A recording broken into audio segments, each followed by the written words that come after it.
Un dîner a été organisé dans la salle des banquets à l'honneur de la délégation des parlementaires français conduite par Jean-Luc Mélenchon.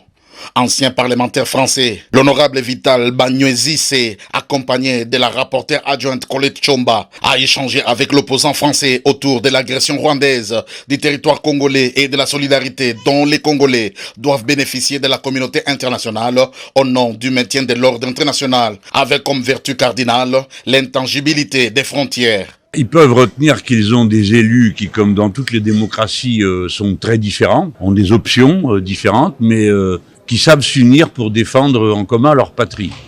Cela peut paraître banal, mais d'autres n'en sont pas capables. Pourtant, vous subissez une agression qui pèse lourd sur le déroulement de la vie normale du pays, en particulier quand il va dans des élections qui sont toujours des moments un peu où on a besoin davantage que le reste du temps de calme, d'ordre, pour pouvoir réfléchir et choisir le bien de son pays. Alors j'ai observé ça. La deuxième observation, c'est que la diversité s'est représentée pour nous accueillir et nous le considérons comme un honneur. Pour l'opposant français, il ne peut pas y avoir continuellement deux poids, deux mesures. On ne peut pas avoir des principes qui s'impliquent à la Russie contre l'Ukraine et ne pas avoir des mêmes à propos de la RDC contre son envahisseur, le Rwanda. Jean-Luc Mélenchon a pu se rendre compte que tous les Congolais sont très préoccupés par cette question de sécurité. Il ne peut pas y avoir continuellement deux poids, deux mesures, disent-ils.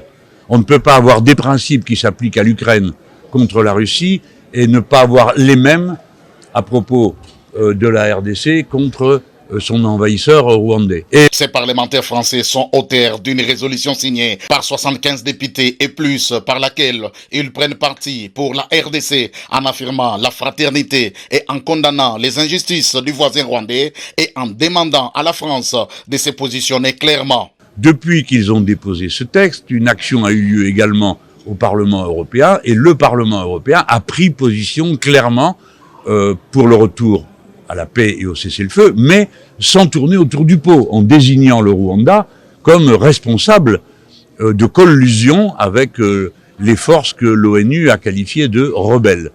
De son côté, le deuxième vice-président de l'Assemblée nationale s'est dit très encouragé par l'initiative d'un projet de résolution prise par les parlementaires français en faveur de la RDC. Aujourd'hui bloqué au niveau du bureau. En plus du fait que la RDC dispose d'une population jeune, au-delà de 70%, et une démographie galopante, cela signifie que la RDC est une terre d'avenir.